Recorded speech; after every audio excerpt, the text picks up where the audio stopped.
The Johnson Wax Program with Fibber, Mcgee, and Molly.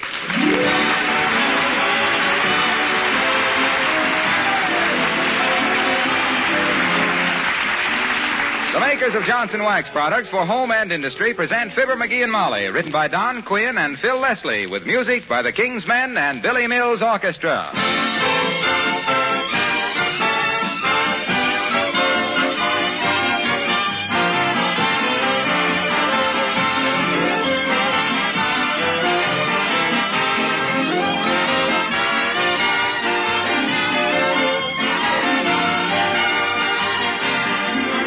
If you have light-painted woodwork in your home, you know what a problem it is, especially with children around, to keep it clean and spotless. If you wash or scrub it too much, you're apt to injure the finish. What's the answer? An easy one. Johnson's Cream Wax, the wax polish designed especially for furniture and woodwork. This remarkable wax is creamy white, easy to use, needs very little rubbing, and it cleans as it polishes. It actually contains several cleansing ingredients so that fingerprints and smudges disappear like magic. That's not an exaggeration, as you'll realize the very first time you try Johnson's Cream Wax. This polish is perfect for enameled surfaces like your refrigerator, for kitchen tables and woodwork, for your dining room table and sideboard, for chairs, beds, and ornaments. Johnson's Cream Wax leaves a wax film for protection. It gives a lustrous, soft, beautiful polish. Even if you already use the Johnson's paste or liquid wax, try a bottle of the white Johnson's Cream Wax on your furniture, light-painted woodwork, and icebox. You'll like it.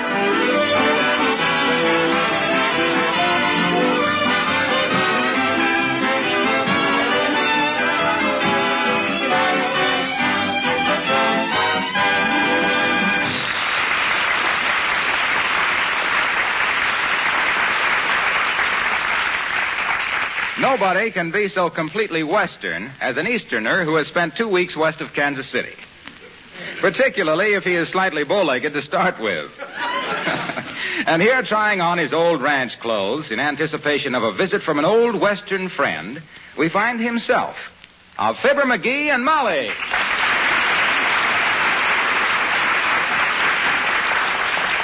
Oh, boy, I sure got gypped when I bought this 10-gallon hat. Why did you? That's an awful lot of helmet for $3.98. Yeah, but I held it under the bathtub faucet, and you know what? What? It don't hold more than 6 quarts. Well, out west, the water goes so much further. Yeah, I hadn't thought of that. Hey, how do these blue jeans look? They feel like they've shrunk a little. Well, they do look a little tight, dearie, particularly around the... that reminds me. Will a nice ham be all right for dinner tonight? Sure. Wonderful. Old Ollie will love it. Incidentally, would you mind telling me once more just who this Ollie is that's bringing us a breath of the great open spaces? Ollie Oopdyke? Oh, you've heard me speak of Ollie Oopdyke. Oh? I and him were in the Army together in the last war. The big war. Where does he live now? Out in California someplace. Big Cattleman. Good thing I spent a lot of time out there. Be able to hunker down and palaver some real cow talk with him. Ought to have a swell evening. You'll sure have a ripping time if you hunker down in them tight britches. Shucks, gal, fine clothes and city talk don't cut no cactus when real men folks sit around the campfire. Besides, Ollie'll have to do most of the talking, I reckon. How come, partner? I can't talk myself. Breeches are so tight I can't get my breath.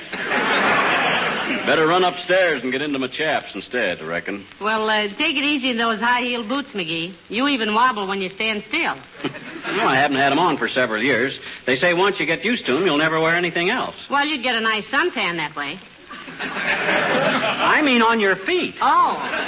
Well, personally... Hello, Mrs. Mcgee, Mr. Mcgee. Hello, Alice. Howdy, Miss Alice. Come in and set a spell, ma'am. I just... Huh?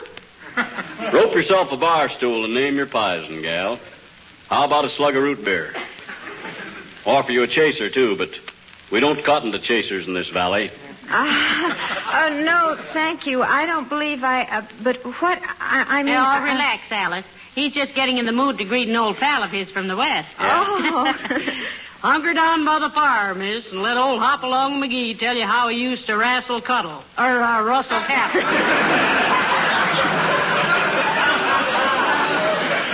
Gee, were you really a cowboy once, Mr. Mcgee? Sure was, Miss Alice. I was top wrangler for the old Bar Nothing spread out in Blue Diamond, Nevada. Spent years out there trying to find a bull that was 9 foot from horn to tail.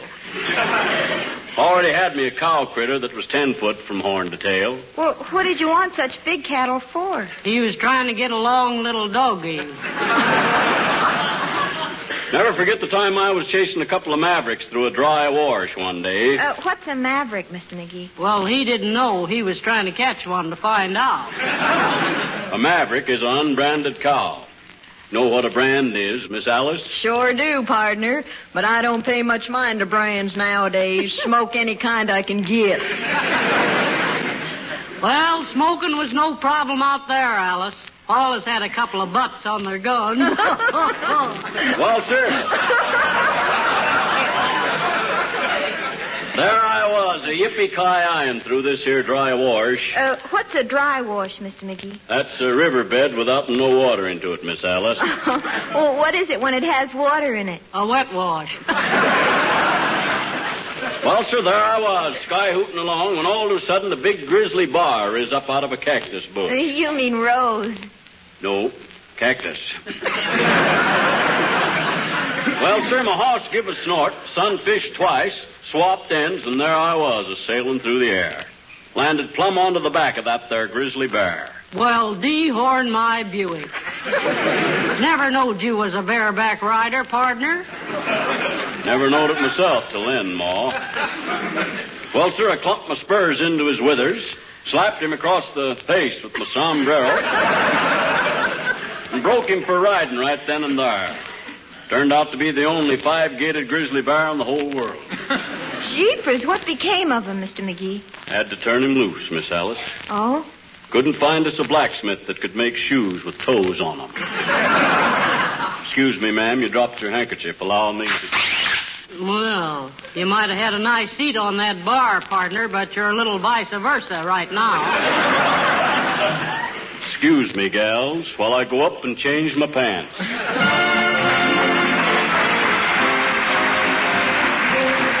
Billy Mills in the orchestra, and Magic is the Moonlight.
Well, how do I look now, Molly?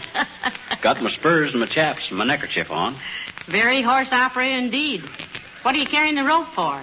So if somebody calls, you can tell them you're tied up this evening? No, I'm going to brush up on my roping. Now, here's how we do it, Molly. We enlarge the loop, insert the finger between the main line and the loop, and with a graceful twist of the forearm, we start swinging the rope like this. 1, and 2, and...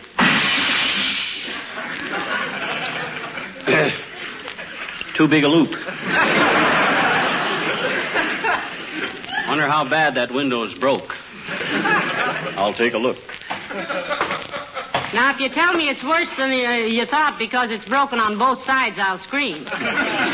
Shucks, gal, you ruined my joke.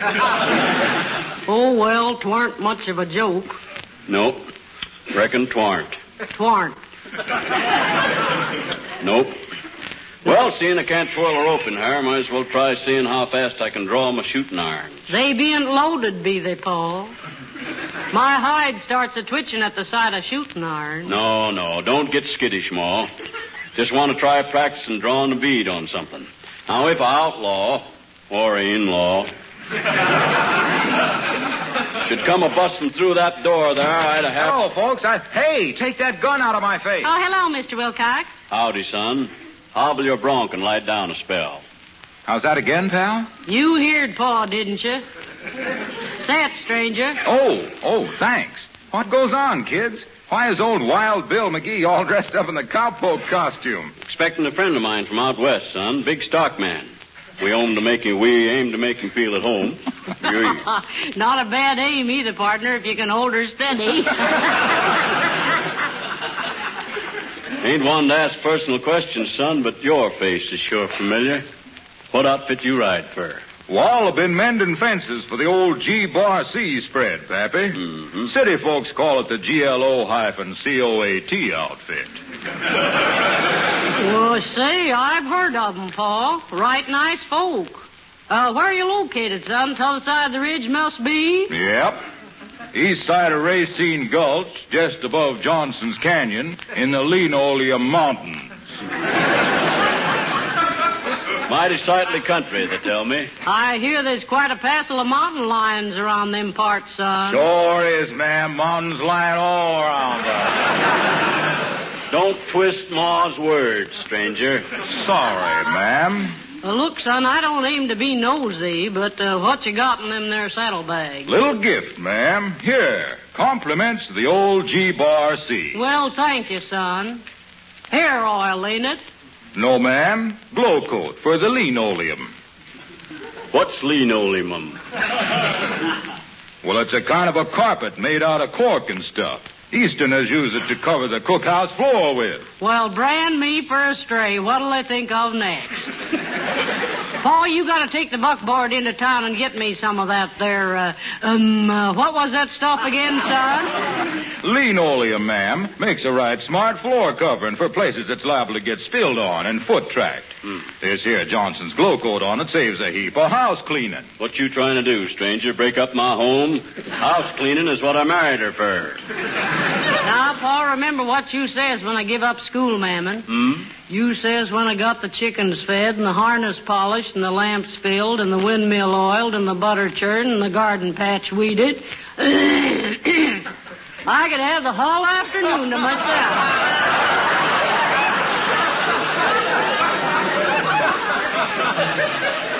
Don't you remember, Paul? Why, sure, Ma, but I didn't figure on this dude coming along to fill up your time with Eastern falderall. I've been dreaming for years about having a mighty spare time. Like to try some of that there coldy cream on my face. Like it says in the catalog. How does this here gloaty coat work, son? Well, you just pour it out, ma'am, spread it around, and wait for 20 minutes or less. 20 minutes, huh? That's about the time it takes the shatter of the spring house to creep past the haystack, Ma. I always boil an egg myself. Huh? When it gets hard enough to bounce, it's 18 minutes. You know, Pa, if the price of beef stays up, you ought to get us a clock. That calendar keeps time awful loose. Well, anyway, ma'am, when this here glow coat dries, your linoleum will have itself a glitter like a catamount's eyeball. Well, we sure do thank you kindly for it, stranger. Sure you won't stay for chow, son. It's just buffalo hump and soda biscuits.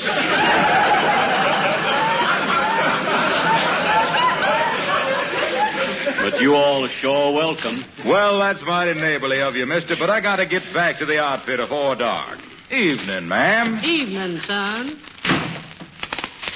Hey, my gosh, you hear that? Sounds like he's riding away. Ha, ha, ha. That was just me slapping my leg.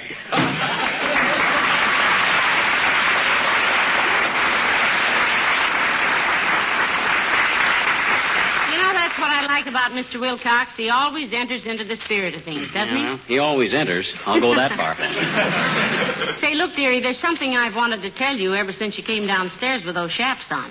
Don't you? Hey, what do you suppose is delaying old Ollie Oopdyke? Gee whiz, he ought to have been here by now. Well, what time does the train from San Francisco get in? Well, as the guy says when he put the cigarette into the long holder, let's be frank. I don't know. You better call up and find out. But about those chaps... Hand me the phone. Here. Thanks. Hello, operator. Give me the Union Station. Yeah, the Inn for the Love of Mike. Is that you, Mert? Oh, dear. How's every little thing, Mert? Is, eh? What's that, Mert? Your brother? Oh, well, that's great. First man to reach the Rhine, eh? Oh, isn't that wonderful? How long's he been in the Army? He isn't in the Army. He was in a watermelon eating contest.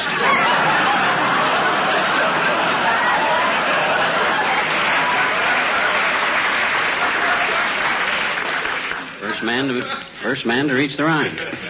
What's that, Mert? Oh, busy, eh? Okay, Mert. Thanks anyway. Line's busy. Well, stop worrying now. He'll get here all right. And as I was saying about those chaps of yours...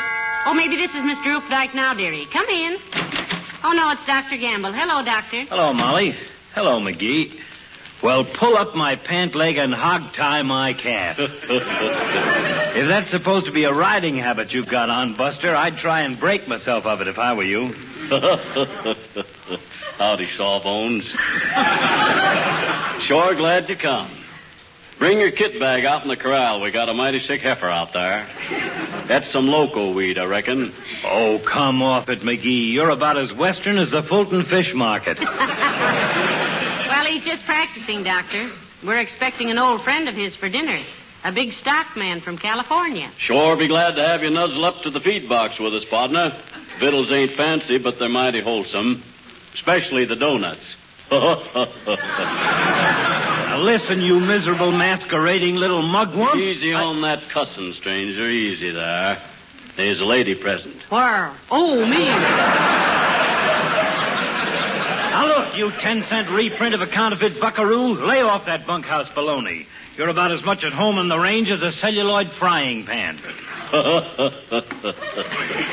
Old Sidewinder's got the gift of gab, ain't he, Ma? Ah, he sure has, Paul. Spent much time in the cattle country, Doc? No, but I've heard more bull right here than you could pasture between South Bend and Sacramento. Where did little wagon tongue here get so full of tumbleweed? Reckon I never told you, partner. Used to train mules for the Army out in Wyoming. That was a silly aspiration, if ever I heard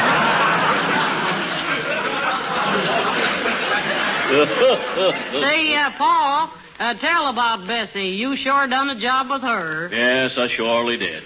Had we one mule, I trained for the Signal Corps, Sawbones. Name of Bessie. Bessie, yeah. Taught her to wigwag with her big, long ears. Used to send her up to the front lines and let her graze. Watched her ears through a pair of barnacles. You mean binoculars, dopey. I always thought binoculars is what they kept a compass inside of. No, that's a binnacle. Don't give us none of that sheep dip, stranger. Everybody knows the binnacle is a high peak. Like the fella says, reaching the binnacle of fame and such like. That word is pinnacle. You sure, Doc? Thought pinnacle was a card game.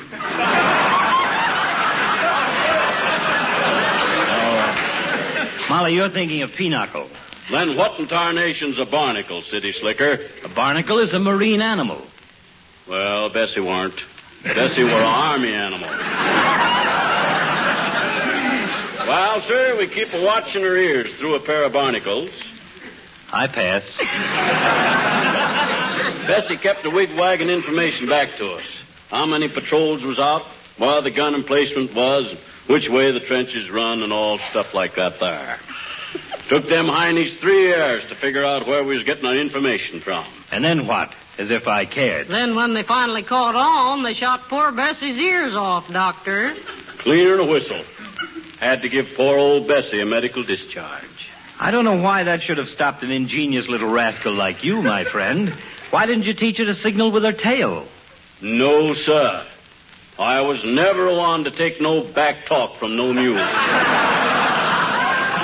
What a cowhand. Have you ever been on a horse that wasn't made of wood and didn't go round in a circle? Oh, sure, Doctor. He spent a couple of summers on his uncle's ranch.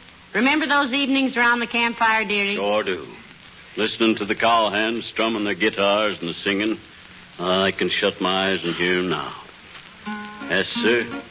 Old Slim Darby and his prairie dogs. Squatting there around. Great tender feet whilst I sings my song. I'm an old cowhand from the Rio Grande, but my legs ain't bowed and my cheeks ain't tanned. I'm a cowboy who never saw a plow, never roped a steer, never milked a cow, and I sure ain't fixin' to start him now. Yippee-ki-oh-ki-yay, woo-hoo, yippee-ki-oh-ki-yay. I punch cattle when they're fried in a pan. I can hardly tell beef from pork. And the only leather I ever pulled was in a subway in New York. Oh, get along, little doggy, get along. Old cowhand, Rio Grande. Learn to ride, or learn to stand. I'm a character tougher than an Arkansas mule. Never miss on the draw, never lost a mule. And the horse I ride is a drugstore stool. I'm an old cowhand from the Rio Grande, and I love the plain and the desert sand.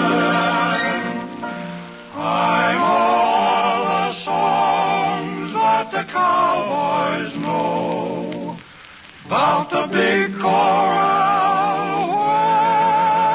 where the doggies go. 'Cause I learned them all on the radio. Yippee-i-oh-ki-yay, yippee-i-oh-ki-yay, yippee-i-oh-ki-yay, yip-yip-yip-ki-yay.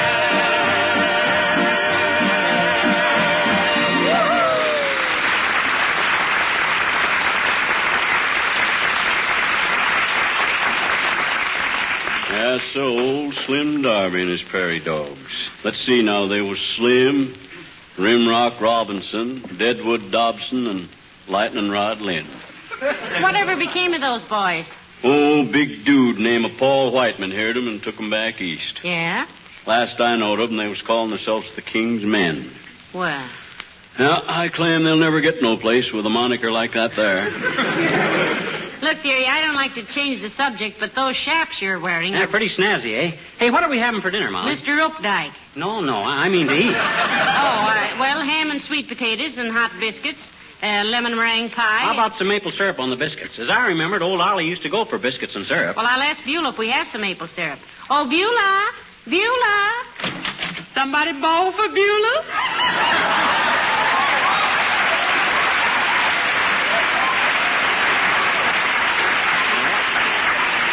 You got any maple syrup to put on the biscuits, Beulah? Yes, we sure have.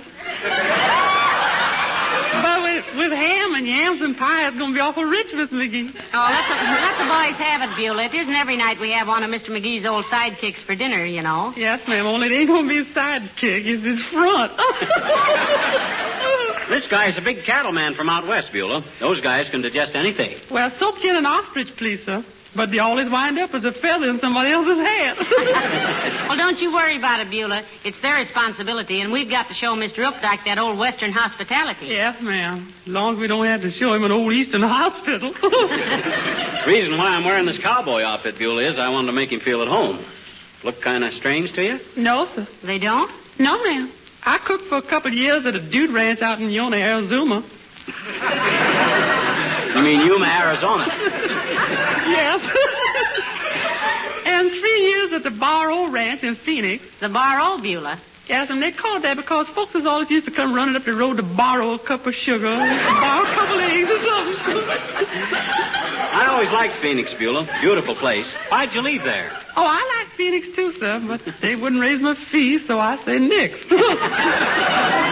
Didn't Didn't you like ranch life, Beulah? Oh, it's real healthy, ma'am. I admit that, but I'm a city gal. You see, I can't get to sleep last night. I hear fenders banging, the flat wheel streetcars clanking, cops whistle, and milkman keep them bottles noisy. You mean you'd rather be here with a wolf mooning at the bay than out there with a wolf baying at the moon? Yeah, that's what I said, babe. That's the bullet. Yeah, that's what I said. Oh, look, I didn't see that.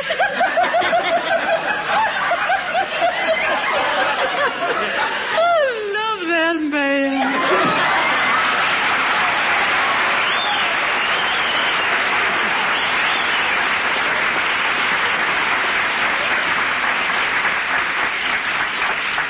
What was I about to say before you... I know. Those chaps you're wearing, Mcgee, will you please... Well, what's the matter with them? Gee whiz, I had them made by one of the best Western outfits in Trenton, New Jersey. And they told me when this... My goodness, I wonder who this could be. Come in. Well, what is it? What do you want? I'm looking for the residence of Mr. Fibber Mcgee. Well, this is it. And state your business briefly, Bud. We're expecting company. I am Oliver Oopdyke. Heavenly days, Paul. It's Ollie. Well, him stitch my hackamore if it ain't. You ain't changed a bit, Ollie, old hoss. I'd have knowed you any place. Why, sure. Lie down and set a spell, partner. You're sure a sight for these old eyes. This here's the little woman, Ollie. Molly, this here's Ollie. Ollie, Molly. How do you do? How do you do, I'm sure. Please come in and sit down, Mr. Oopdyke. Hunker up to the fire there, Ollie, old Longhorn. Been hankering for some real old corral talk. How many head of beef you running now? How's the grazing? Any trouble with nesters? Nesters? Homesteaders, partner, always muddying up the water holes. And a sight too handy with a running iron, Ollie. How big a trail herd you run this year? Trail herd? You mean cattle, Mcgee? Why, I have nothing to do with cattle. What? I thought your letter says you were a stockman. I am. Stocks and bonds. I said I was on my way to New York because of bull market conditions. Oh. Well, dinner will be ready in just a few minutes, Mr. Oopdyke. Would you like to wash up a bit? Yes, thank you, I would. Head of the stairs and second door on the left, Ollie. Thanks. Stocks and bonds. Bull market. Look, sweetheart, before he comes back. Huh? Those chaps you're wearing. Yeah? You're supposed to wear pants under them. Oh. Oh, my gosh. I thought they were a little drafty.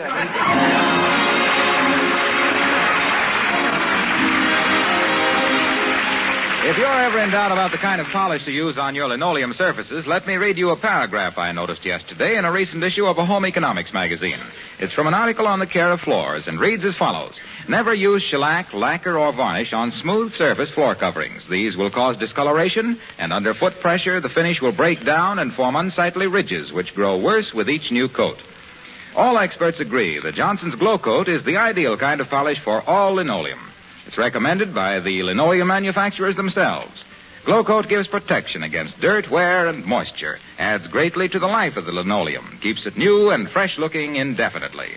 And Glow Coat saves you lots of work. First, because it's self-polishing and needs no rubbing and buffing. And second, because spilled things are wiped up in a jiffy. From floors protected with Johnson's self-polishing Glow Coat.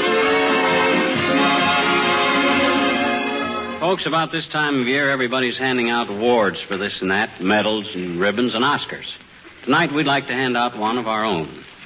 This is the first, last, and only Fibber, Mcgee, and Molly annual award for services far beyond the call of duty. And the citation reads, to America's #1 soldier in grease paint, to the one-man vaudeville circuit who has brought honor to the radio industry and glory to himself for the untiring work he has done and is doing to entertain our servicemen in camps and hospitals all over the world without regard to his own health, comfort, or safety. Ladies and gentlemen, our hearty admiration and respect to the lad you'll hear in just a minute, Bob Hope. Good night. Good night, all. This is Harlow Wilcox speaking for the makers of Johnson Wax Finishes for Home and Industry, inviting you all to be with us again next Tuesday night. Good night. This is the National Broadcasting Company.